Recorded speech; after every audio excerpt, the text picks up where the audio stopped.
नहीं मैं पूरी दिन की बात कर रहा हूँ 2 घंटे से लास्ट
क्लास में हमने वो किरचॉफ रूल है ना वो स्टडी किए थे, अलग अलग सर्किट पोटेंशियल मेथड भी देख लिया था। ठीक है, प्रॉब्लम ठीक करवाए मॉड्यूल से किए, वैसे ही टाइप आएंगे एग्जाम में। डाउट को क्लास के बाद डिस्कस कर लेते हैं। ठीक है, इसमें और इसमें मतलब और है ना, बस 2-3 टॉपिक और बचे, 2-3 लेक्चर का काम चैप्टर अपना खत्म हो जाएगा। ठीक है, अब इतने बड़े चैप्टर्स नहीं आएंगे, शुरुआत में हमने वो इलेक्ट्रोस्टैटिक्स पढ़ा था, वो एक बड़ा चैप्टर, बाकी सब तो क्या छोटे चैप्टर थे। ओके, क्विकली हो जाएगा खत्म। आज हम किसके बारे में स्टडी करेंगे? सेल, बैटरी के बारे में थोड़ा स्टडी करना है। उस पर बोर्ड में क्वेश्चन आ चुके हैं, डिराइवेशन भी आ चुका है। जो सीबीएसई के स्टूडेंट हैं अलग अलग टाइप के प्रॉब्लम्स भी काफी पूछते हैं इससे, सेल से। ठीक है, गुजरात बोर्ड में 6 टाइप भी आता है, वो भी देख लेंगे। तो अपना सेल वाला पार्ट वो भी क्या खत्म हो जाएगा। सेम बोर्ड कॉम्पिटिशन दोनों सेम ही लेवल का है, इसमें ज्यादा फर्क नहीं है। ठीक है, किरचॉफ में फर्क है और इसमें ज्यादा फर्क नहीं है। ठीक है, दोनों एक ही लेवल के आते हैं। लिख लो, तो डेफिनेशन है, लिखो इलेक्ट्रोमोटिव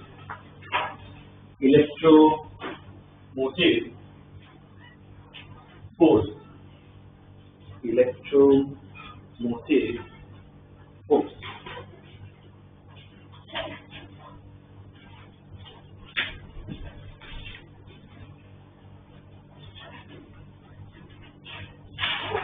इलेक्ट्रोमोटिव फोर्स, ये अगर हम एक नॉर्मल बैटरी देखें, ये केमिस्ट्री में पढ़ा हुआ वो इलेक्ट्रोलाइट्स होते हैं। इलेक्ट्रोलाइट्स पता है, सेल्स बनाते हैं अलग अलग टाइप के, पढ़ा हुआ प्राइमरी सेल, सेकेंडरी सेल, वो सब आते हैं। इलेक्ट्रोलाइट्स में क्या होता है, एक जगह कैथोड होता है, एक जगह क्या होता है, एनोड होता है। उसको एक्सटर्नल रेजिस्टर से कनेक्ट करो तो क्या है, चार्ज ट्रांसफर होता है। ठीक है ना, वैसे वर्क करता है। वो क्या होता है, सेल होता है, बैटरी होती है। ओके, तो ये जो बैटरी है, ऐसे सिंबल दे रहे हैं ना, मतलब मान लो अंदर वो पूरा इलेक्ट्रोलाइट, इलेक्ट्रोड, कैथोड सब आ गया। ठीक है, हमें उसका केमिस्ट्री से स्टडी नहीं था, बस ये पॉइंट बताया इसमें वो केमिकल, इलेक्ट्रोड सब कुछ आ गया है। ओके, अब क्या होता है कि जो इलेक्ट्रोलाइट, जो इलेक्ट्रोड्स होते हैं कैथोड और एनोड, करंट फ्लो हो रहा है, मतलब क्या है, पोटेंशियल डिफरेंस मिल रहा है। तो मान लो 10 वोल्ट का पोटेंशियल डिफरेंस मिल रहा है, किसके बीच में, इलेक्ट्रोड के बीच में मिल रहा है। ठीक है, पर एक्चुअल में अगर 10 वोल्ट है उसका एक्चुअल वोल्टेज, तो हम अगर यूज करने जाए ना तो 10 वोल्ट कभी भी मिलता नहीं, उससे कम मिलता है। 9 वोल्ट, 8 वोल्ट, 7 वोल्ट, उससे कम मिलता है। रीजन क्या है, इलेक्ट्रोलाइट खुद एक मटेरियल है, लिक्विड होता है। ठीक है, मटेरियल होता है, उसमें भी आयन्स होते हैं, तो क्या होगा, उसका भी एक रेजिस्टेंस होता है। मतलब सेल का खुद का रेजिस्टेंस होता है, तो हम क्या कहते हैं, इंटरनल रेजिस्टेंस। सेल का खुद का होता है, मतलब इसके अंदर क्या है, रेजिस्टेंस होता है। अब वो रेजिस्टेंस मटेरियल के अंदर होता है, तो हम क्या करते हैं, सर्किट में बैटरी के बाजू में ना ऐसे छोटा सा रेजिस्टर बना देते हैं, स्मॉल आर। ये पूरा पार्ट क्या हो गया, अपना बैटरी हो गया। क्या हो गया, बैटरी। अब ये 10 वोल्ट देना चाहता है, एक्चुअल में उतना वो प्रोड्यूस कर रहा है इलेक्ट्रोलाइट, और ये इसकी वजह से इंटरनल रेजिस्टेंस की वजह से क्या होता है, हमें पूरा 10 वोल्ट कभी मिलता ही नहीं, ये क्या है, थोड़ा खा जाता है। तो रियलिटी में हमें कितना मिलता है, 9 वोल्ट 8 वोल्ट, थोड़ा कम मिलता है। हम यूज कौन सा कर सकते हैं, ये जो लास्ट पॉइंट है तो टर्मिनल्स कहते हैं, तो इसके अक्रॉस बल्ब रेजिस्टर कुछ भी लगाओ, ये एक्सटर्नल रेजिस्टर, तो ये यूज कितना कर पाएगा, इतना ही कर पाएगा इसके अक्रॉस जो मिलता है। तो ये जो पोटेंशियल डिफरेंस होता है ना, उसको हम कहते हैं टर्मिनल वोल्टेज, जो इनके अक्रॉस मिलता है, क्या कहते हैं उसे, टर्मिनल वोल्टेज। ये जो एक्चुअल वोल्टेज मिल रहा है, जो प्रोड्यूस कर रहा है, उसको हम क्या कहते हैं, ईएमएफ, इलेक्ट्रोमोटिव फोर्स। वो फोर्स नहीं है, इलेक्ट्रोमोटिव फोर्स एक्चुअली क्या है, वोल्टेज ही है। It is the voltage, actual voltage of the cell या फिर बैटरी, और प्रैक्टिकली हमें ईएमएफ जितना कभी मिलेगा ही, ठीक है। तो उसका डेफिनेशन है, ये फोर्स वर्ड कहाँ आता है वो भी मैं समझा रहा हूँ, ये डेफिनेशन पहले उसका लिख लो, बाद में इसकी ना बेसिक छोटी इक्वेशन है वो लिख लो। इसके ना दो डेफिनेशन है, दो लिखते हैं, देखो definition, the potential difference, the potential difference between electrodes, potential difference between electrodes of a cell, potential difference between electrodes of a cell when no current is flowing through it,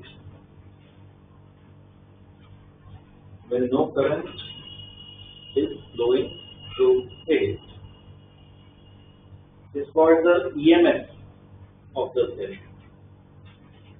It's called the EMF of the cell.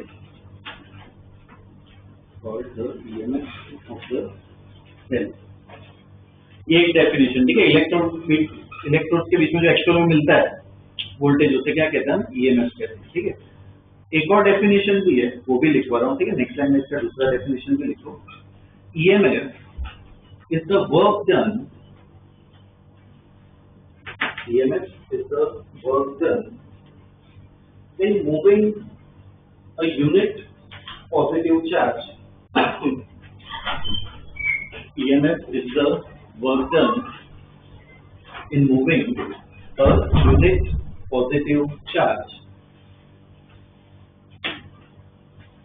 across the circuit,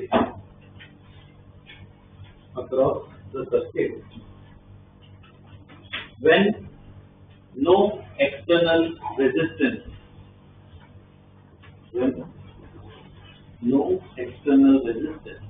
is connected, when no external resistance is connected.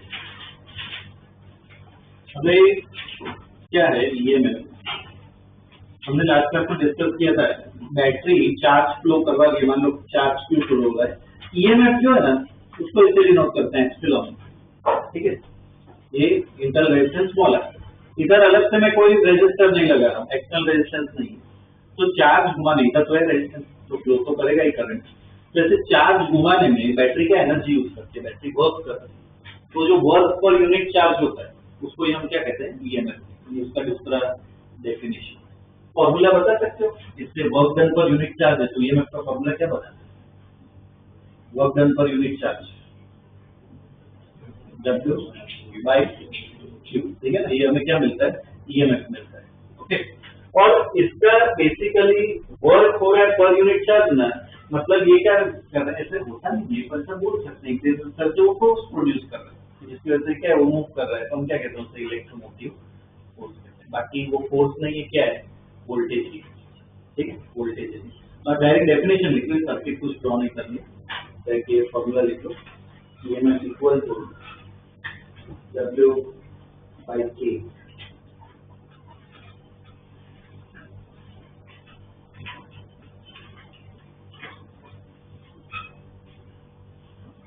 EMF equal to W/K, ठीक है ना। ये उसका formula है electromotive force. एक और point जो हमने स्टडी किया है, क्या स्टडी किया ये टर्मिनल वोल्टेज। टर्मिनल वोल्टेज मतलब क्या, जो एक्चुअल वोल्टेज हमें मिलता है। तो ये सेल है, सेल के अंदर ये इलेक्ट्रोलाइट इलेक्ट्रोड सब होंगे, इसका कुछ रेजिस्टेंस भी होगा, इंटरनल रेजिस्टेंस। पर जो हम यूज करेंगे, अलग से मैं ऐसे बल्ब ऐसा कुछ कनेक्ट करूँ तो यूज तो इसके अक्रॉस ही होगा। तो इसके अक्रॉस जो वोल्टेज मिलता है उसे क्या कहते हैं, टर्मिनल वोल्टेज। क्वेश्चन में आएगा टर्मिनल वोल्टेज निकालो, ईएमएफ निकालो, अलग अलग निकालना पूछेंगे, अभी करेंगे सॉल्व, ठीक है। तो एंड के अक्रॉस जो मिलता है वोल्टेज, जो एक्चुअल में हम यूज कर सकते हैं, उसे क्या कहते हैं, टर्मिनल वोल्टेज, ठीक है। वो भी डेफिनेशन इसमें लिख लो, the voltage across the voltage across the terminal of a cell, the voltage across the terminal of a cell is called terminal voltage, is called terminal voltage, terminal voltage, ठीक है। Okay, तो suppose ये cell है, इसका EMF epsilon, इसका कुछ का internal resistance भी होगा, वो आर ले लेते हैं और इसे पूरा क्लोज कर दो। तो क्या करेंगे, अपने बैटरी लगे और यूज क्या करेंगे, एंड पॉइंट के अक्रॉस यूज होगा। तो ये जो वोल्टेज है इसको हम क्या कहते हैं, टर्मिनल वोल्टेज, ठीक है। तो इसके मैं इक्वेशन बता देता हूँ। मान लो बैटरी करंट दे रही है, बैटरी करंट दे रही है मतलब क्या, पॉजिटिव से निकलता है, घूम फिर के यार तो क्या उतना ही करंट आता है, ठीक है। इसमें एप्सिलॉन इतना वो देना चाहता है पर इतना दे नहीं पाएगा, ये क्या इतना खा जाएगा, तो कितना निकलेगा, एप्सिलॉन माइनस ये कितना वोल्टेज खा जाएगा, आई इंटू आर, कितना वोल्टेज क्या वो खा जाएगा। तो एक्चुअल में जो वोल्टेज मिलता है टर्मिनल वोल्टेज कितना होता है, वो एप्सिलॉन माइनस आई, ठीक है। This is what terminal voltage, ये केस। अब दूसरे केस में अगर बैटरी की तरफ करंट आ रहा है, मतलब पॉजिटिव टर्मिनल पे करंट आ रहा है, नेगेटिव से निकल रहा है, ऐसे केस में बैटरी क्या करंट ले रही है, इसको कौन सा केस कहते हैं, चार्जिंग। तो बैटरी क्या हो गई, चार्ज हो गई, उसमें करंट आता है। जो इलेक्ट्रोलाइट इलेक्ट्रोड जो चार्ज जमा हो जाते हैं, तो एक बार चार्ज जमा हो गए इलेक्ट्रोलाइट में, मतलब चार्ज क्या खत्म हो गया तो करंट खत्म हो जाता है। तो सेकेंडरी सेल वो सब पड़ा, रिवर्सिबल सेल्स होते हैं, उसमें वापस क्या होते हैं, ऑपोजिट डायरेक्शन में चले जाते हैं। तो मतलब क्या, बैटरी रिचार्ज हो गई, उसको वापस हम यूज कर सकते हैं। तो ऐसे केस में जब चार्ज हो रही है बैटरी, तो इस केस में जो टर्मिनल वोल्टेज होता है ना, वो ज्यादा हो जाता है। कितना हो जाता है, एप्सिलॉन प्लस आई, कौन से केस में, चार्जिंग, ठीक है ना। ये टर्मिनल वोल्टेज की इक्वेशन। तो हम फॉर्मूला अभी जब प्रॉब्लम सॉल्व करेंगे, टर्मिनल वोल्टेज पूछे तो ये दो में से इक्वेशन लगा, ठीक है, लिख लो।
देखिए ये एक पॉइंट देख लिया, ठीक है। ऐसे बोर्ड में क्या एमसीक्यू में आ सकता है या फिर थियरी में पूछ सकते हैं, भाई डिफाइन ईएमएफ, ठीक है। तो ये वाला पार्ट क्या है, इसमें इक्वेशन देखिए, मुझे बताओ कौन से केस में टर्मिनल वोल्टेज और ईएमएफ सेम हो, कौन सी कंडीशन में टर्मिनल वोल्टेज और ईएमएफ सेम हो जाएगा, मतलब VT इक्वल टू एप्सिलॉन कब हो जाएगा? रेजिस्टेंस कभी जीरो नहीं होगा, वो तो मिलता ही है। आई क्या होगा, करंट जीरो, अगर ये जीरो हो जाए करंट तो VT इक्वल टू एप्सिलॉन लिख सकते हैं। मतलब सर्किट में जब करंट फ्लो नहीं होता है तब क्या बोल सकते हो, टर्मिनल वोल्टेज और ईएमएफ क्या होते हैं, ऐसे एमसीक्यू में आ सकते हैं क्वेश्चन, ठीक है। तो वो एक पॉइंट लिख लो, when no current is drawn from the cell, when no current is drawn, when no current is drawn from the cell, EMF is equal to the terminal voltage. EMF is equal to the terminal voltage. EMF is equal to the terminal voltage. Voltage बराबर हो, okay. ये एक point देख लिया, और इसमें बस एक और पॉइंट लिखा है, बाद में प्रॉब्लम्स क्या आ जाएंगे। इसमें सपोज ये बैटरी, इसका EMF epsilon, internal resistance small है, इसको एक एक्सटर्नल रेजिस्टर से कनेक्ट कर सकते हैं, ठीक है।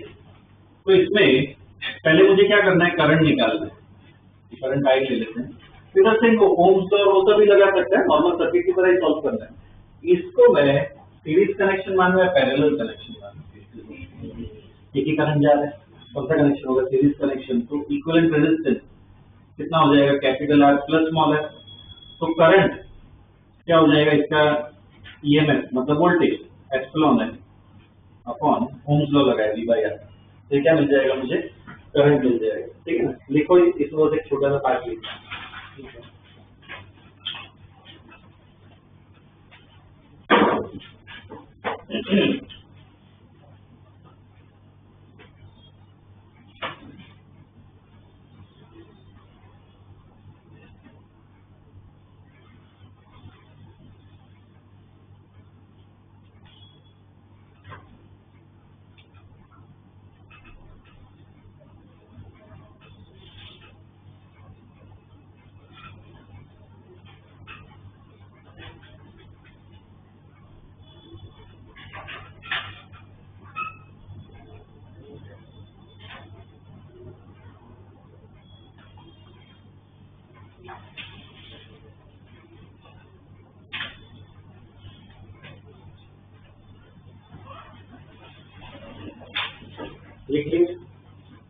इसमें मुझे बताओ, देखो ये अपने आप में हम क्या चेंज कर सकते हैं, आर चेंज कर सकते हैं, ठीक है। आर अपने आप में कोई भी वैल्यू डाल सकते हैं। मुझे बताओ, मुझे आई मैक्सिमम करना है तो आई की वैल्यू क्या होगी, एप्सिलॉन और आर फिक्स है, वो हम चेंज नहीं कर सकते।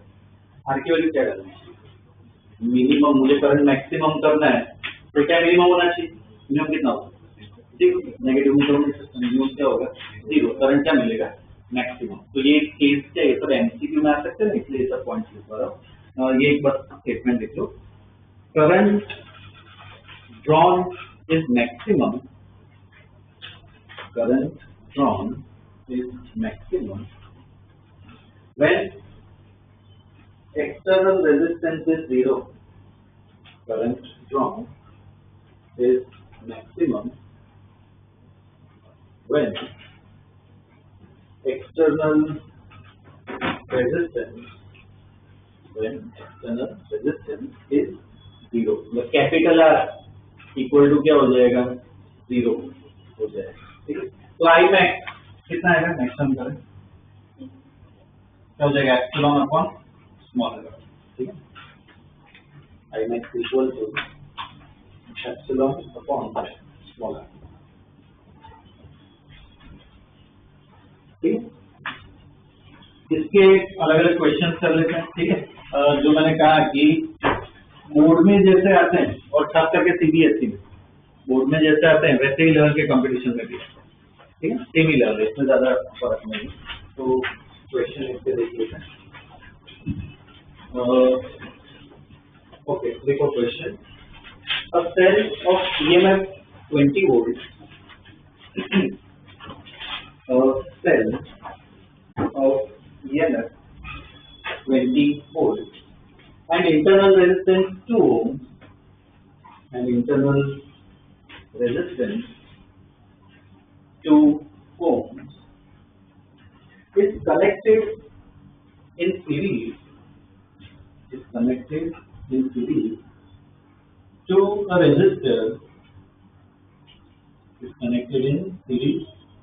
to a resistor of 8 ohms. It's connected in series to a resistor of 8 ohms. Okay. Find terminal voltage. Find terminal voltage. इसकी सर्किट कैसे होगी? पहला प्रॉब्लम सर्किट सॉल्व करते हैं।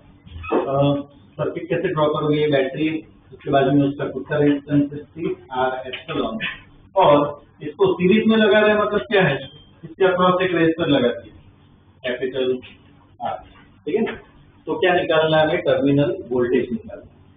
पहले तो ये डिसाइड करो इस केस में करंट बैटरी देगा या लेगा, क्या होना चाहिए, क्योंकि उसमें दो इक्वेशन लिखी ना।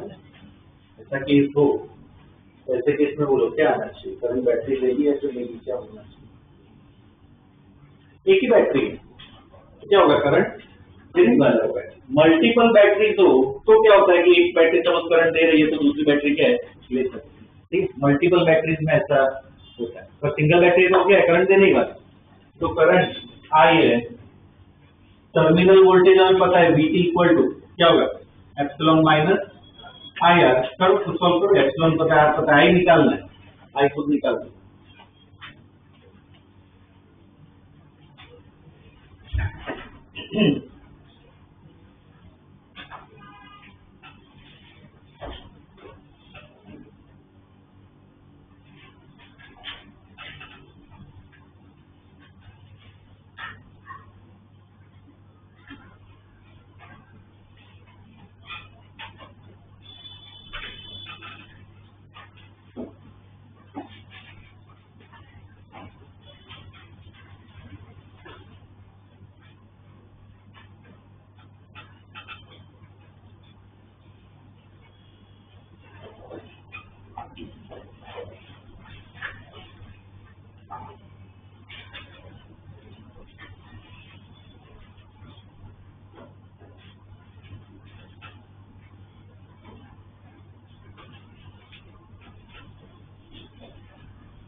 आई कितना आएगा? आई इक्वल टू क्या होगा, सीरीज में ये ओम्स लॉ लगा है तो V अपॉन R इक्वल कितना हो जाएगा, R प्लस कैपिटल R। तो कितना दिया हुआ है 20, कितना है 2 + 8, तो करंट कितना आ गया 2 एम्पियर है। तो टर्मिनल वोल्टेज कितना होगा, 20 माइनस I इंटू R, कितना आ गया 16 वोल्ट, ठीक है, 16 volt. This will be the terminal voltage। और देखो इसको प्रैक्टिकली सोच सकते हो। मान लो रेजिस्टर की जगह एक बल्ब लगा दिया, एक बल्ब में कनेक्ट कर रहा हूँ, बल्ब मतलब रेजिस्टर ही होता है, पढ़ेंगे आगे। एक बल्ब लगा दिया है, अब बल्ब कितना यूज करेगा, बल्ब को कितना मिलेगा, कितना वोल्टेज मिलेगा, 20 मिलेगा वोल्ट। बल्ब को कितना मिलेगा, 16 मिलेगा, और उतना यूज करता है, ठीक है, क्योंकि इंटरनल रेजिस्टेंस में क्या है 4 वोल्ट खाली है, तो उसको कितना मिलेगा, 16 यूज करते हैं, ठीक है। ऐसे अलग अलग क्वेश्चन थोड़े करने तो कॉम्पिटिटिव बोर्ड दोनों कवर हो जाएगा, ठीक। Next question,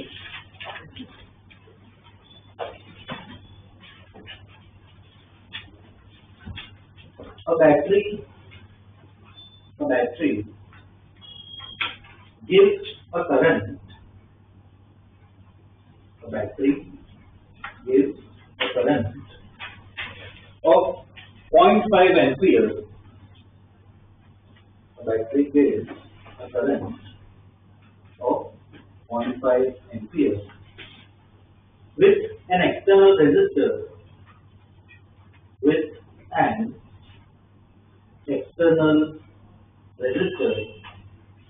of 12 ohms. With an external resistor of 12 ohms. Okay, full stop.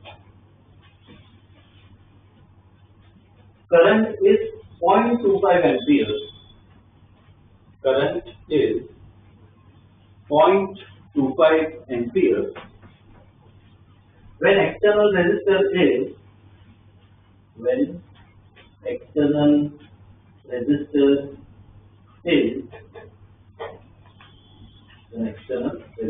is 25 ohms. An external resistor is 25 ohms. Okay, full stop. Find EMF and internal resistance of the battery. Find EMF and internal resistance of the battery. EMF and internal resistance of the battery. ठीक है? अब देखो इसमें क्या है, दो circuit बनेगी। पहले में एक्सटर्नल रेजिस्टेंस कितना दिया है 12 ओम, बाद में वापस दूसरी सर्किट बनानी है जिसमें एक्सटर्नल रेजिस्टेंस कितना है 25 ओम। मतलब दो इक्वेशन बना है, ठीक है ना, दोनों की अलग अलग इक्वेशन बनाओ, सॉल्व करो, ईएमएफ आ जाएगा और इंटरनल रेजिस्टेंस, ठीक है, दोनों की अलग अलग सर्किट बनाओ और इक्वेशन बनेगी। करो, ट्राई करो।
नॉर्मल इसको सर्किट की तरह ही सॉल्व करो।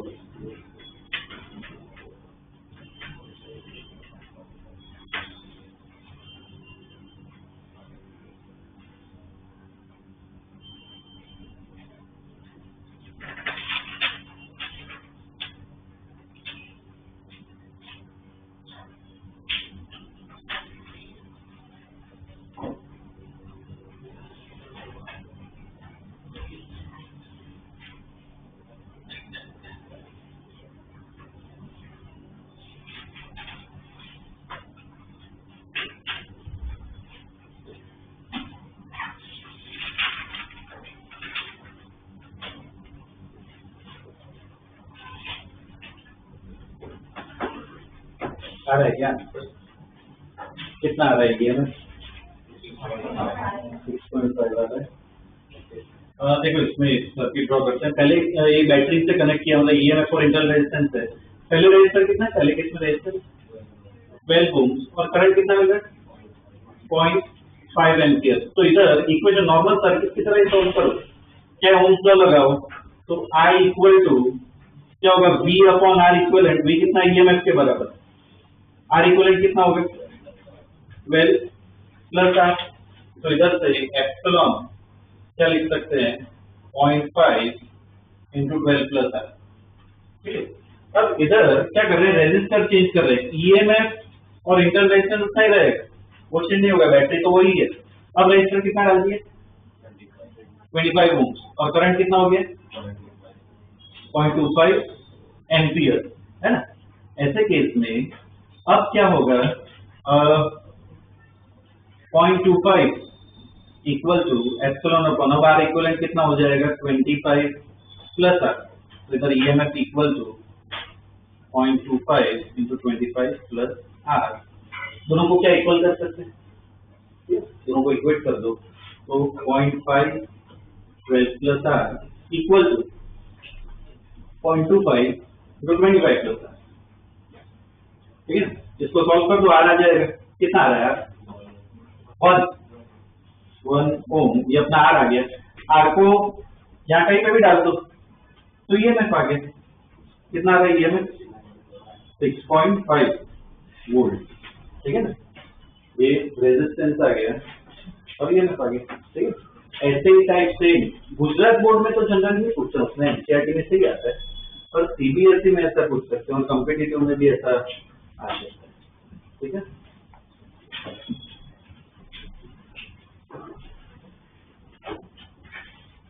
ओके, ऐसे और मतलब थोड़े अलग अलग बस प्रॉब्लम्स करने हैं, तो ये पार्ट क्या अपना कवर हो जाएगा।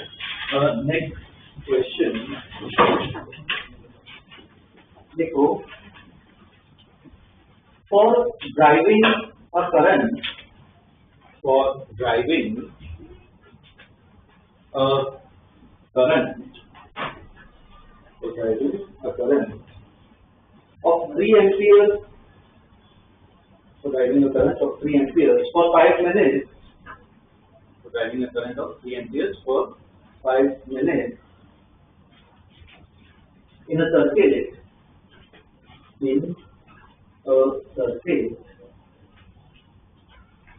900 joules of work, 900 joules of work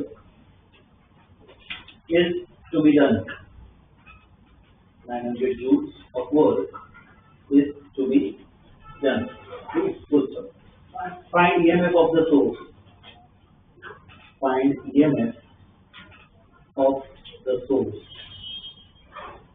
एक बार कुछ सोचो कैसे सॉल्व करोगे।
इसमें कौन सी इक्वेशन लगा, देखो वर्क दिया है तो अभी हमने क्या दूसरा डेफिनेशन देखा ना, ईएमएफ का क्या होता है, वर्क पर यूनिट चार्ज।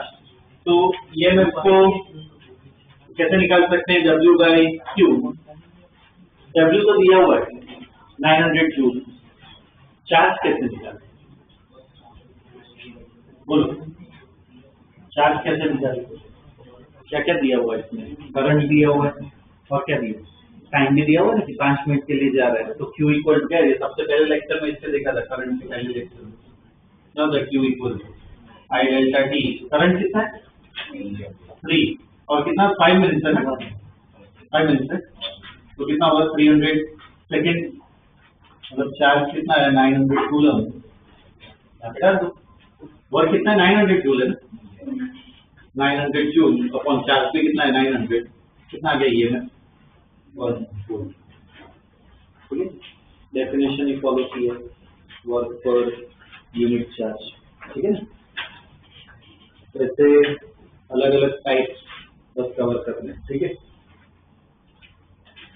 जो सीबीएसई के स्टूडेंट है ना उनको खासकर गुजरात बोर्ड को तो टेंशन लेना ही नहीं, जिसने ये करवाया है और एनसीईआरटी कर लो उसमें से ही आएगा, 1% बाहर नहीं आने वाला है गुजरात बोर्ड की एग्जाम में। ठीक है, सीबीएसई में ऐसे वेरिएशन आते हैं, वो डेफिनेटली आ सकते हैं। ठीक है, तो सीबीएसई स्टूडेंट को सजेशन है कि भाई अपने जो नोट्स है वो तो है ही, और साथ में मॉड्यूल के जो क्वेश्चन है ना वो भी करो, तो क्या सीबीएसई का बेस पूरा कवर हो जाएगा, तो वो भी है, फिर मॉड्यूल भी कर लोगे तो सीबीएसई में उससे बात नहीं आएगा, और फायदा क्या है कॉम्पिटिटिव लेवल का भी प्रिपेयर हो जाएगा। ठीक है ना, ये देखिए क्वेश्चन, नेक्स्ट क्वेश्चन लिखो,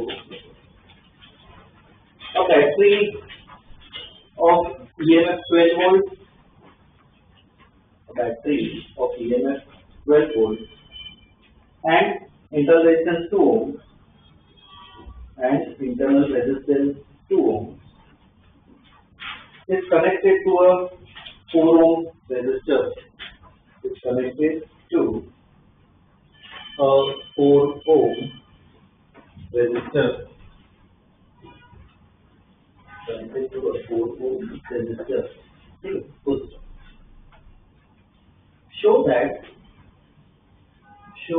that a voltmeter, show that a voltmeter when placed across the cell, show that a voltmeter when placed across the cell and then across the resistor, and then across the resistor,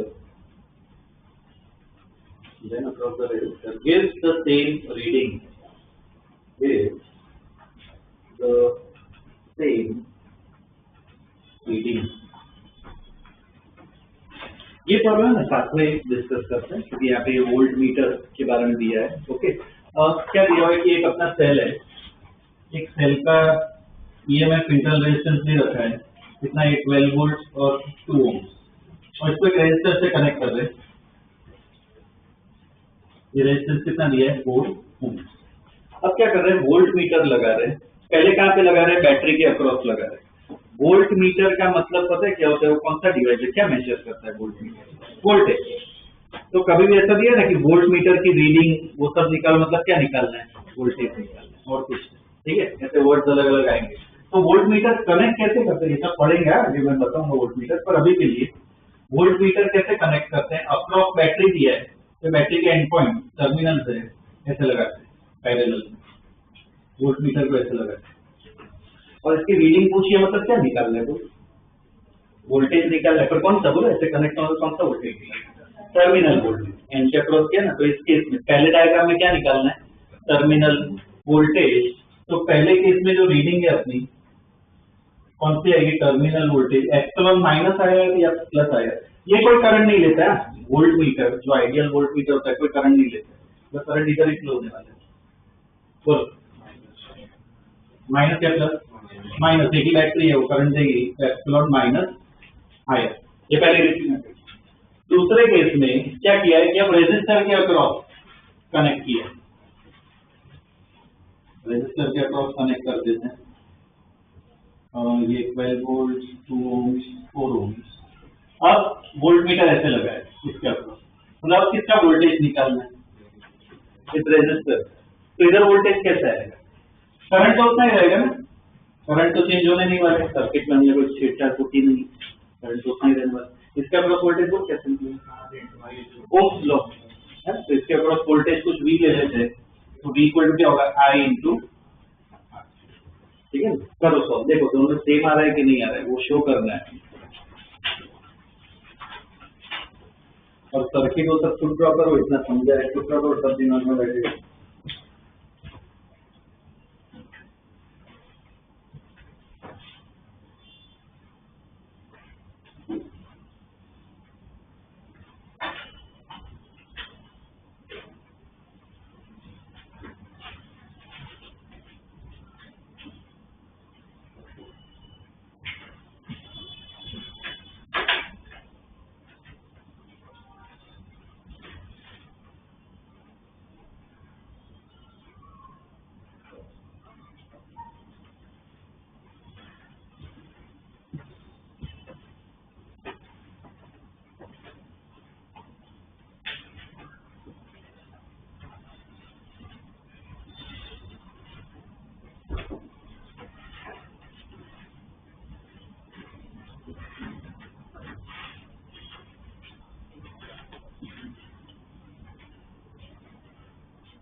सही मारा है क्या दीदी?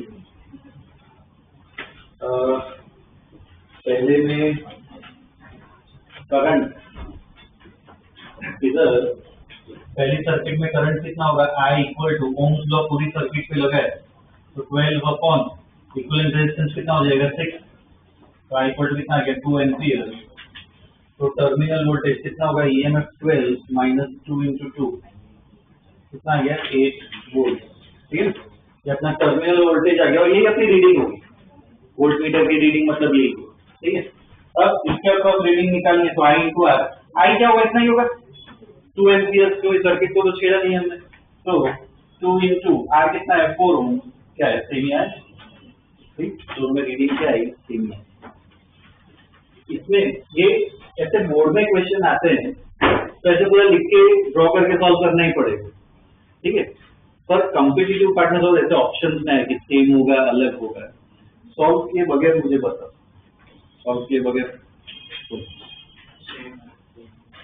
हाँ कैसे same होगा? क्योंकि बीच में कोई और रजिस्टर, हाँ मतलब क्या, वो पोटेंशियल मेथड। सपोज यहाँ पे मैं वोल्टेज कुछ ये लिख लूँ, पोटेंशियल यहाँ पे ये लिखूँ, इधर ये लिख सकते हैं आप, यहाँ पे कुछ बी लिख लेते हैं। ठीक है, तो इसके अक्रॉस कितना है? ए और बी। चलिए यहाँ पे देखते हैं, इधर हमने ये लिखा था, इधर ये लिख सकते हैं, यहाँ पे क्या होगा? बी। देखो इसके अक्रॉस में कितना है? ए और, विदाउट सॉल्विंग वोल्टेज क्या होगा? ठीक है, पर ये बोर्ड लेवल पे पूछे तो क्या पूरा लिख के सॉल्व करना। ठीक है। एक लास्ट इसका क्वेश्चन कर लेते हैं, अब हम दूसरे पार्ट पे आते हैं। A battery of EMF, a battery of EMF 12 volts and internal resistance, a battery of EMF 12 volts and internal resistance 0.5 ohms, 0.5 ohms is to be charged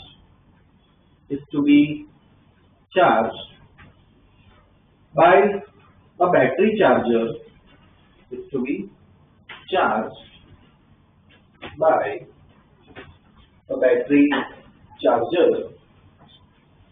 which supplies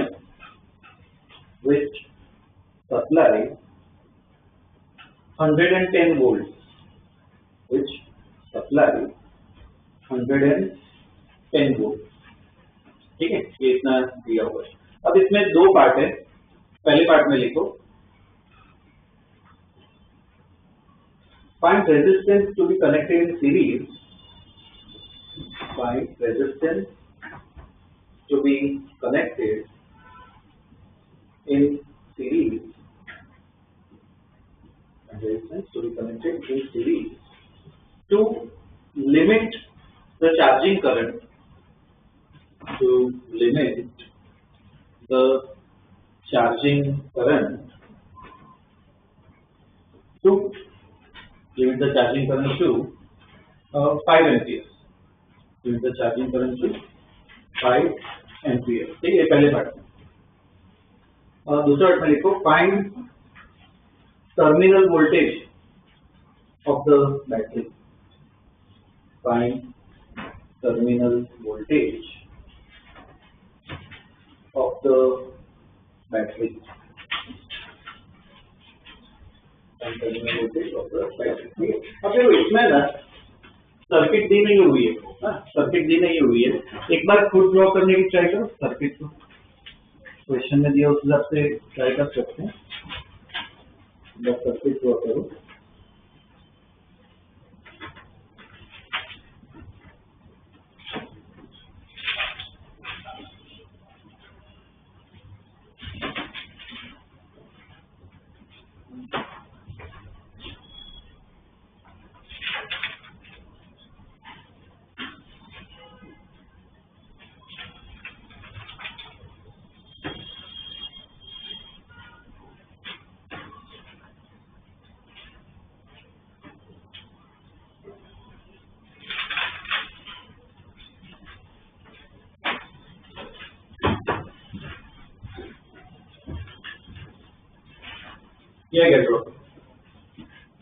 क्या दिया हुआ है कि एक बैटरी है जिसका वो ईएमएफ इंटरनल रेजिस्टेंस सब दिया हुआ है, तो ये बैटरी बना देते हैं, जबकि बैटरी है ईएमएफ कितना है इसका 12 वोल्ट और इंटरनल रेजिस्टेंस 0.5 ओम। ओके, ये इंटरनल रेजिस्टेंस है। अब इसको चार्ज करना है, तो एक देखो बैटरी का चार्जर दिया हुआ है, उस चार्जर का वोल्टेज देखो कितना है 110, मतलब क्या वो बहुत पावरफुल बैटरी है, वो ज्यादा पावरफुल है तभी तो चार्ज नहीं पाएगी, वो चार्ज कर पाएगी।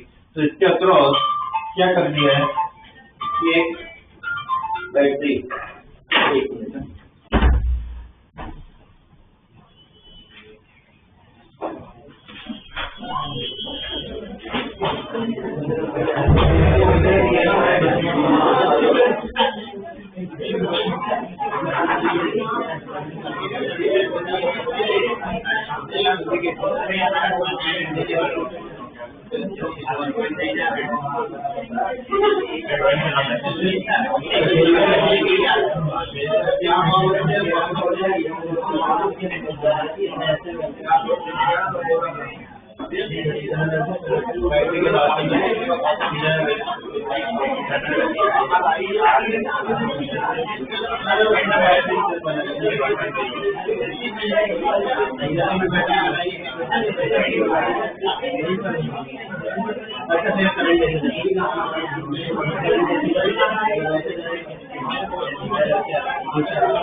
ओके, याद है यहाँ पे ये बैटरी, ये ध्यान दो, ये बैटरी का EMF और होती है। चार्जर कैसे कनेक्ट किया होगा? ये पावरफुल चार्जर मतलब यहाँ पे बैटरी बना दी।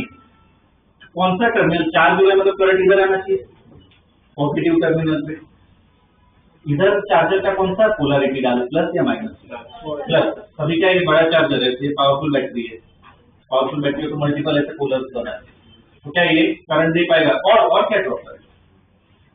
क्वेश्चन पर और भी एक चीज ड्रॉप करेंगे, एक रेजिस्टर भी बना है क्योंकि करंट दिया हुआ है, ठीक है। वो रेजिस्टर भी पूछा है, ठीक है। तो ये एक्सटर्नल रेजिस्टर एक R लगाया हुआ, ये कितना दिया है? 110 वोल्ट, ठीक है। करंट भी दिया है ना, कितना जा रहा है करंट? 5 एम्पियर करंट जा रहा है। ओके, तो यहाँ ये R निकालना है। बोलो अप्रोच, R कैसे निकालना है? लास्ट क्लास में पढ़ रहे थे, मल्टीपल बैटरी सब आ गई। क्या है? किरचॉफ रूल लगा सकते हैं, लूप रूल इधर लगाओ तो क्या है, उधर से R आ जाएगा। लूप रूल डिस्कस कर लेते हैं, जो साथ में रिवाइज करवा लेता हूँ। पहले तो कोई लूप की डायरेक्शन पकड़ो, मान लो एंटी क्लॉकवाइज घूम रहे, चलो इधर से स्टार्ट करते हैं। याद है वोल्टेज ड्रॉप, वोल्टेज राइज, वो सब देखना है, ठीक है। तो इधर से स्टार्ट करें, इधर से घूमना है, तो इधर जा रहा है, बोलो ड्रॉप या राइज? ड्रॉप है ना, प्लस से माइनस जा रहे हैं, कितना होगा? ड्रॉप मतलब -12। पोलैरिटी भी लिखना है, ये प्लस माइनस, करंट इधर जा रहा है प्लस माइनस, ठीक है। चलो इस तरफ जा रहा है, अब बोलो ड्रॉप या राइज? वापस ड्रॉप हुआ, कितना ड्रॉप हुआ? रेजिस्टर का ड्रॉप हो तो I इंटू R, तो ड्रॉप हो रहा है -I इंटू R, ठीक है।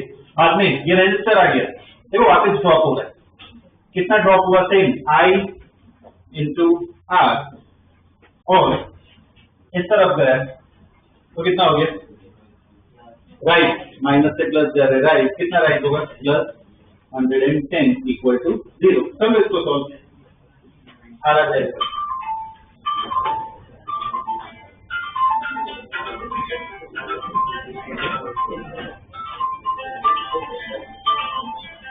और वो टर्मिनल भी निकाल दो।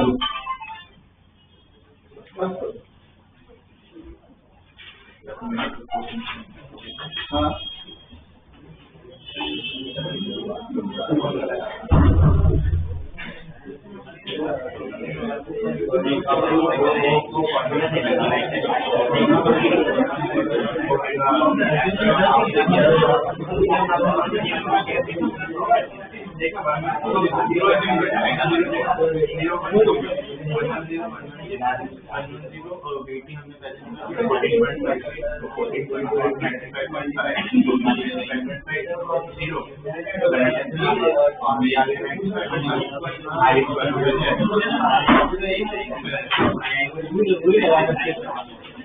हमको फॉर्मूला नहीं लगा सकते,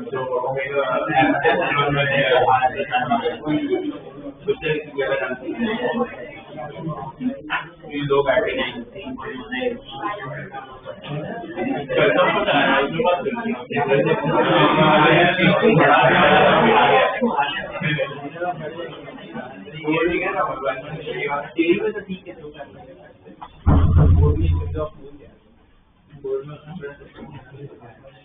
कितना आ रहा है यार?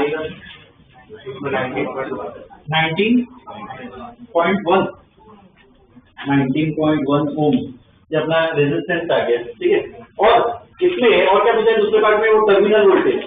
बैटरी इस केस में बताओ टर्मिनल वोल्टेज कितना होगा? 14.5 क्या होगा? एप्सिलॉन प्लस IR है ना, बैटरी चार्ज हो रही है, तो एप्सिलॉन प्लस IR, तो कितना होगा? 12। I कितना है? 5। R कितना है? 0.5। कितना आ गया? 14.5, ठीक है। तो क्या होगा? Terminal voltage.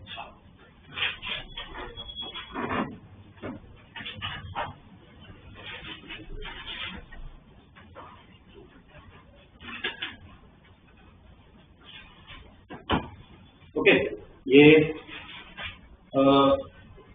क्या कहते हैं, अलग अलग केस देख लिए, ठीक है, अलग अलग टाइप के प्रॉब्लम्स देख लिए। ओके, एक और टॉपिक डिस्कस कर लेते हैं, उसमें ना डिराइवेशन है। ये जो डिराइवेशन करवा रहा हूँ वो सिर्फ बोर्ड पॉइंट ऑफ व्यू से, ये गुजरात बोर्ड सीबीएसई दोनों में ये क्वेश्चन आते हैं, ठीक है। तो ये डिराइवेशन एक बता देता हूँ, उसमें ना प्रॉब्लम्स कुछ काम के नहीं, कुछ काम के नहीं, ये पता नहीं क्यों डाला है, कुछ काम के नहीं, पर डिराइवेशन बहुत बार है, तो बेटर है करवा देता हूँ। और डिराइवेशन को क्या एक प्रॉब्लम की तरह ही सॉल्व करना है, ठीक है ना, तो उसको ध्यान दो ना। ओके, कैसे सॉल्व कर रहे हैं, लिखो topic grouping, grouping of cell, grouping of cell,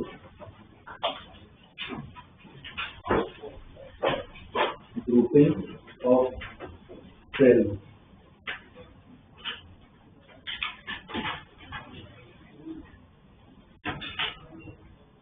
grouping of cell, okay।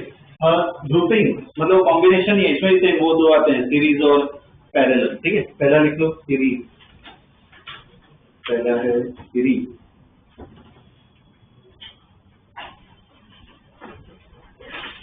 Okay. इसमें क्या होगा कि मान लो ये सेल है, इसका ईएमएफ एप्सिलॉन 1 ले लेते हैं, इंटरनल रेजिस्टेंस R1। अब इसको दूसरे सेल के साथ कनेक्ट कर रहे हैं, ईएमएफ एप्सिलॉन 2 रेजिस्टेंस R2, ठीक है। अब ये सीरीज में है, सीरीज में क्यों, एक ही करंट जाएगा, एक ही लाइन है, एक ही करंट जाएगा, वो करंट क्या ले लेता है I, ठीक है। और हाँ, किसी को अगर ऐसा डाउट हो कि भाई ये बैटरी है दूसरी बैटरी है तो करंट वो खुद का भी देगी, करंट चेंज होगा, एक ही वायर है तो करंट क्या होता है, सेम फ्लो होता है। और ये बात गलत नहीं है, ये खुद का करंट देगा, ये देगा, ओवरऑल बैलेंस होके क्या मिलता है I, ठीक है।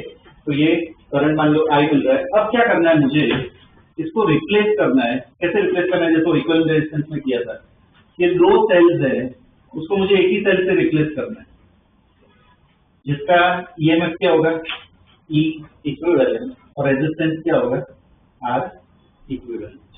करंट क्या जाना चाहिए, सर्किट का बिहेवियर चेंज नहीं होगा, मतलब करंट क्या जाना चाहिए, ठीक है, करंट क्या जाएगा, सेम जाएगा, ओके। तो इसका डिराइवेशन वो पूरा बता देता हूँ, बाद में स्टेटमेंट लिखते हैं।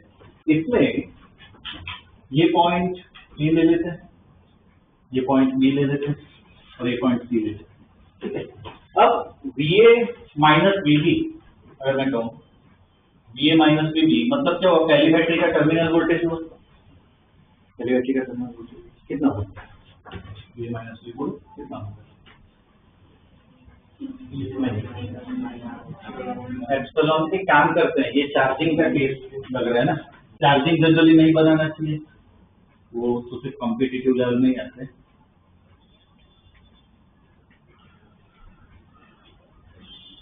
मान लो बैटरी करंट दे रही है, ठीक है, कोई करंट है, ये भी बैटरी दे, क्या होगा terminal voltage epsilon 1 minus IR1। ये दूसरी बैटरी का क्या होगा, VB माइनस VC कितना होगा, एप्सिलॉन 2 माइनस IR2, ठीक है।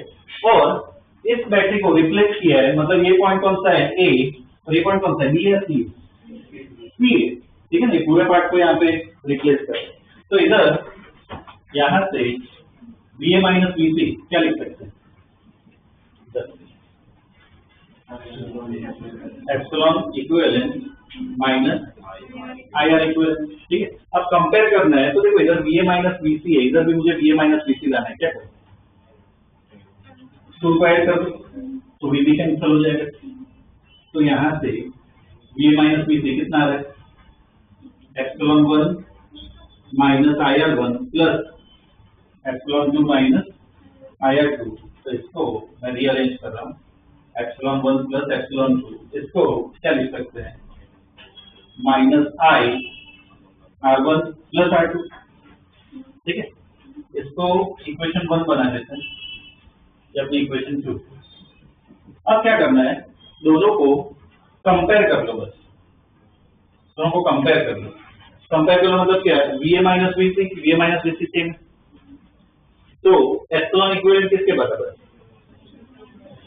कंपेयर करके एप्सिलॉन इक्विवेलेंट किसके बराबर है, epsilon 1 plus epsilon 2, I same है, तो R इक्विवेलेंट किसके बराबर है, R1 प्लस, ये डिराइवेशन, मतलब बैटरीज को रिप्लेस करना हो, ईएमएफ क्या कर दो, डायरेक्ट ऐड कर दो, रेजिस्टेंस भी क्या करो, इक्विवेलेंट ईएमएफ। ये कौन सा कनेक्शन है, सीरीज, कनेक्शन। ठीक है, इसमें थोड़े स्टेटमेंट वो सब लिखने पड़ेंगे, लिख लो। Consider two sales,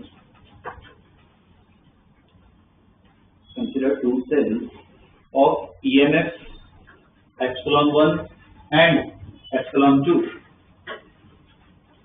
Consider two cells of EMF epsilon 1 and epsilon 2 and internal resistance R1 and R2.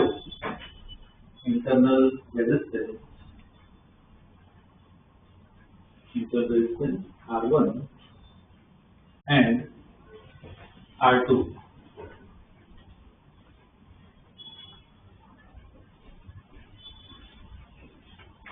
Connected in series. Connected in series. Connected in series. Okay. अब लिखो, आगे नेक्स्ट टाइम लिखो। For first cell,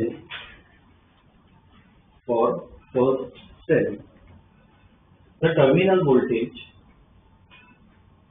for first cell, the terminal voltage लिखो वो VA minus VB equal to क्या होगा, epsilon 1 minus IR1, epsilon 1 minus IR1. For second cell,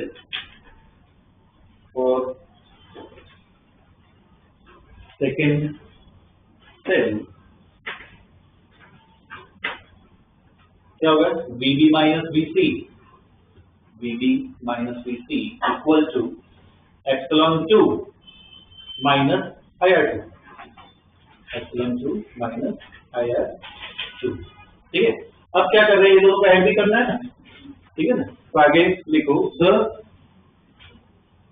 overall potential difference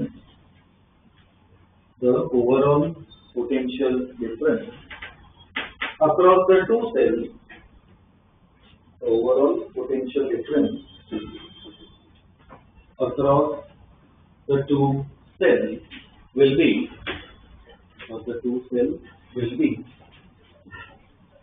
बाद में ये पार्ट लिख लो, ये वाला, ये VA minus VC equal to, ये लिखो उसके लिए चाहिए और इक्वेशन 1 बना, कितना करना है।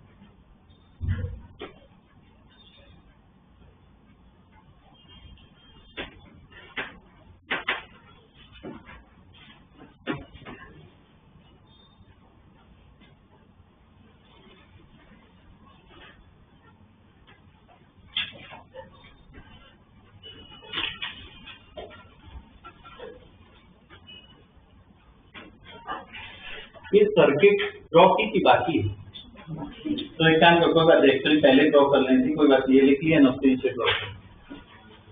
ड्रॉ कर लो, पहले ड्रॉ करनी होती है सर्किट, कोई बात नहीं, उसके नीचे ड्रॉ कर लो, इक्वेशन 1 जो लिखी है उसके नीचे ड्रॉ कर लो।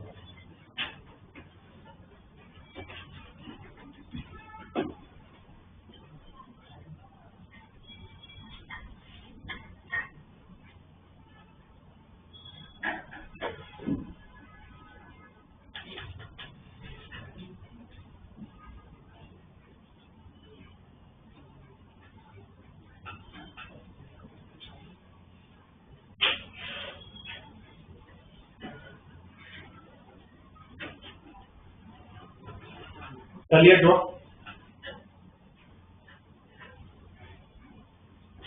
दोनों सर्किट ड्रॉ कर लो, दोनों सर्किट नीचे वाले भी ड्रॉ कर लो।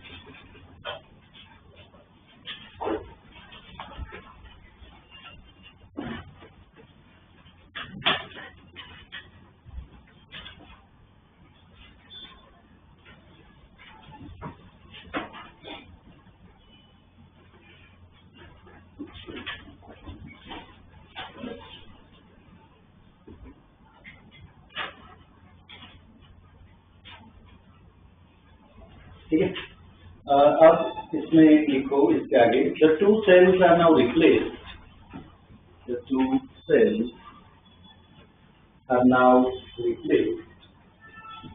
by a single cell The two cells are now replaced by a single cell of EMF E epsilon equivalent EQ and internal resistance R EQ and internal resistance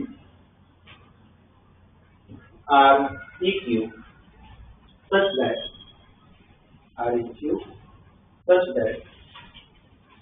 the current REQ such that the current does not change.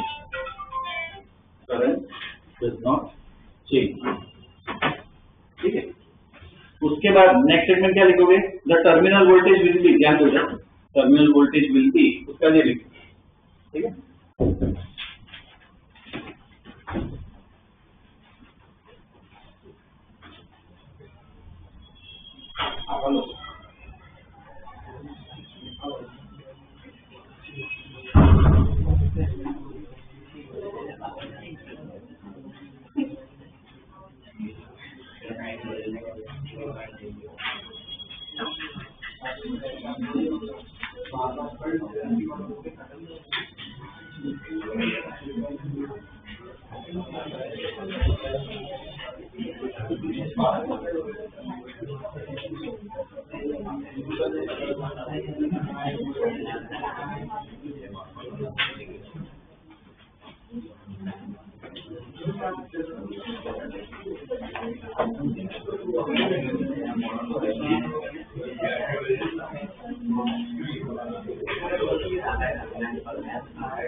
लिखिए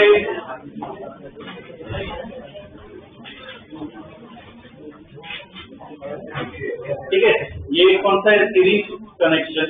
okay, अब वैसे दूसरा एक लिखिए, last लिखिए से parallel connection.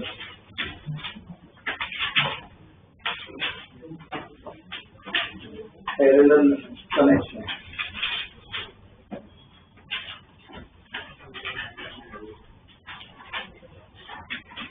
Parallel connection. Okay, अब देखो पैरेलल कनेक्शन में सेम ही अप्रोच होगा. क्या करना है कि तो ऐसे वायर है, अब 2 बैटरी पैरेलल.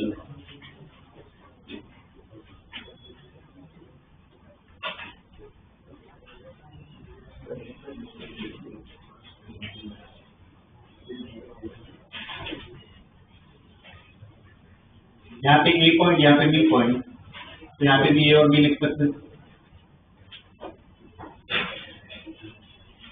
ये epsilon1 R1, epsilon2 R2, इधर से करंट आई आ रहा है, अब क्या होगा, डिवाइड हो जाएगा करंट।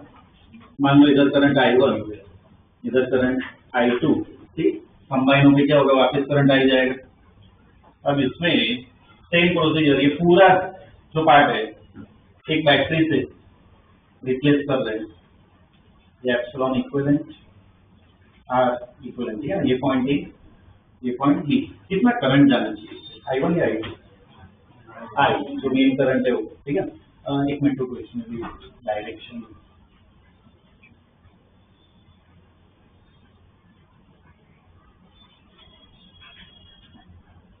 ये ले लेते हैं, करंट आई, ओके। अब इधर इक्वेशन देखो कौन से लगा है, यहाँ पे अगर हम देखें तो VA minus VB equal to क्या होगा, एप्सिलॉन 1 माइनस I1 R1। तो इधर से I1 क्या लिख सकते हैं,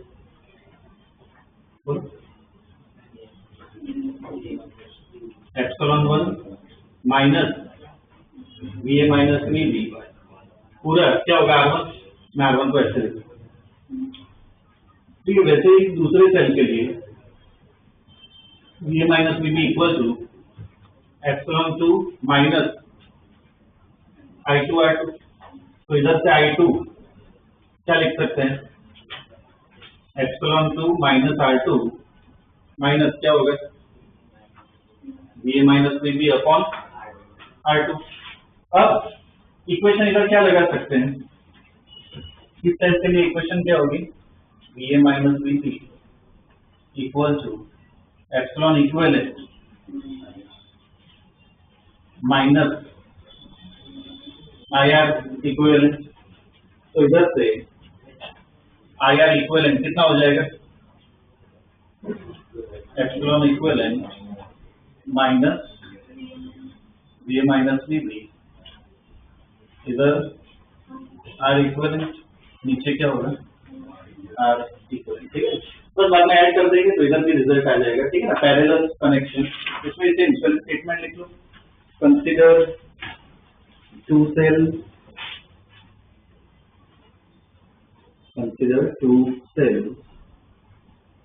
of EMF epsilon 1 and epsilon 2. Consider two cells of EMF epsilon 1 and epsilon 2.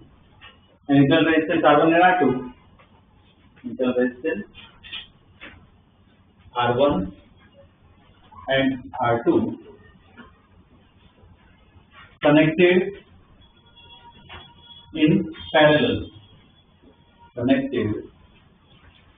in parallel.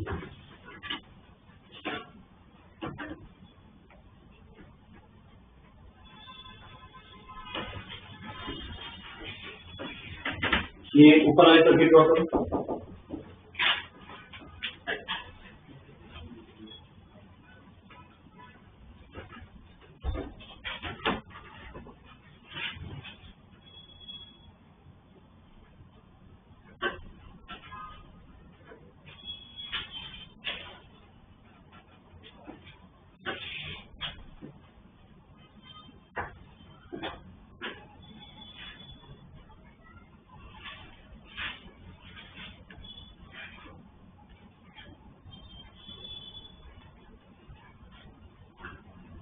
तो ऊपर वाली सर्किट ड्रॉ करना।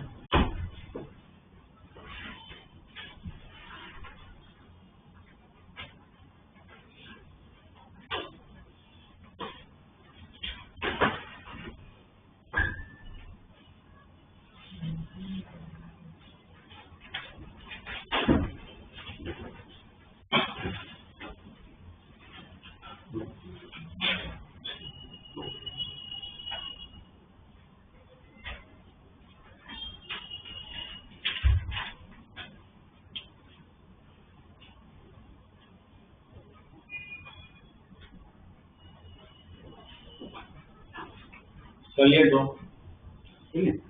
डायग्राम के बाद लिखो, फॉर फर्स्ट सेल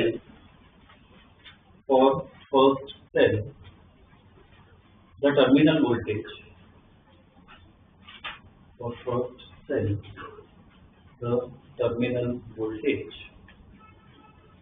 क्या करो for first cell terminal voltage ये लिखोगे, उसके बाद सेम फॉर सेकेंड सेल ये दूसरा लिखना है I21, ठीक है, लिख लो पूरा।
लिख लिया I1 और I2, ठीक है। अब नेक्स्ट स्टेटमेंट लिखो, the two cells are now replaced, the two cells are now replaced by a single cell,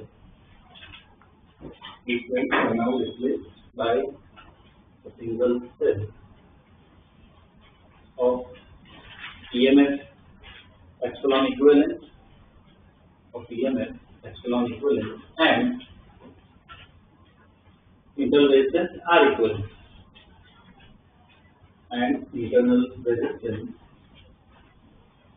R equivalent,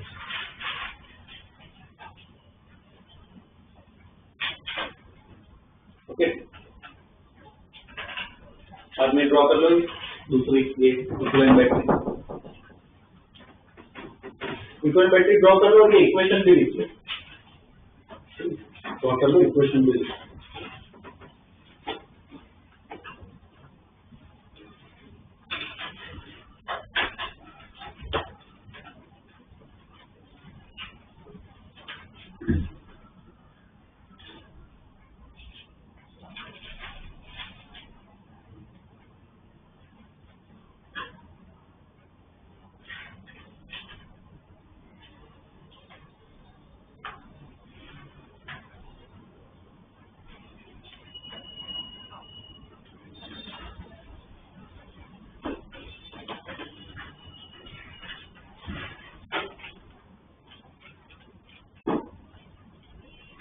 देखिए आई की इक्वेशन, बस अब ये फाइनल स्टेप्स में क्या है, I इक्वल टू क्या लिख सकते हैं, I1 तक I2 लिख सकते हैं, ठीक है, दो पार्ट में डिवाइड हो गया। ये I की इक्वेशन ये इधर से लिखते हैं, तो epsilon equivalent upon R equivalent minus क्या होगा VA minus VB upon R equivalent equal to क्या हो जाएगा, I1 epsilon 1 upon R1 minus VA minus VB, जो अपॉन क्या होगा R1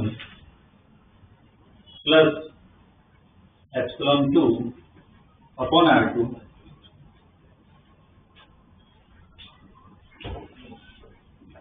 अपॉन ये R2, ठीक है। बातें सेम कंबाइन कर लेते हैं, epsilon 1 upon R1 plus epsilon 2 upon R2 minus क्या लिख सकते हैं, VA माइनस VB कॉमन ले लेते हैं, क्या लिख सकते हैं 1 upon R1 plus 1 upon R2,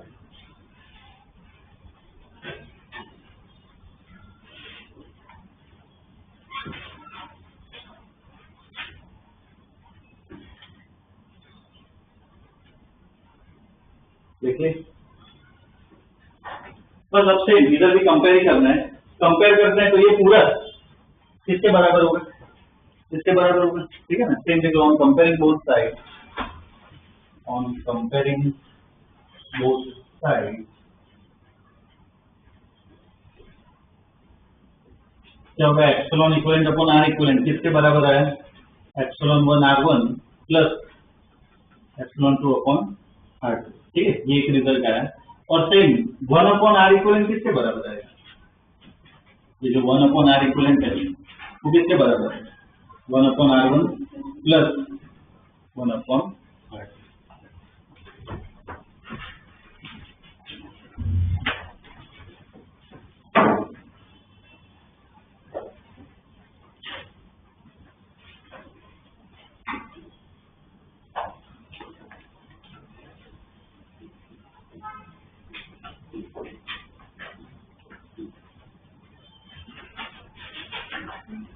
ठीक है, ये अपना रिजल्ट आया। ठीक है, तो ये दो डिराइवेशन है, सीरीज और पैरेलल। ठीक है, दोनों को भी बोर्ड में आ सकता है, डिराइवेशन पता होना चाहिए। बाकी इसके प्रॉब्लम्स कहीं नहीं, प्रॉब्लम्स तो वो किरचॉफ पोटेंशियल मेथड वो सबसे सॉल्व करते हैं। ठीक है, और जो ठीक करवाए थे उसमें प्रॉब्लम्स करो, अगर किए हो डाउट तो आ जाओ, डिस्कस कर लेते हैं। ठीक है, और ये सिलेबस में जो संडे टेस्ट होगी, ध्यान रखना जितना टॉपिक प्रिपेयर किया ना उसमें से ही अटेम्प्ट करो। ठीक है, मल्टीपल टॉपिक्स है तो उसका ध्यान रखना। ठीक है,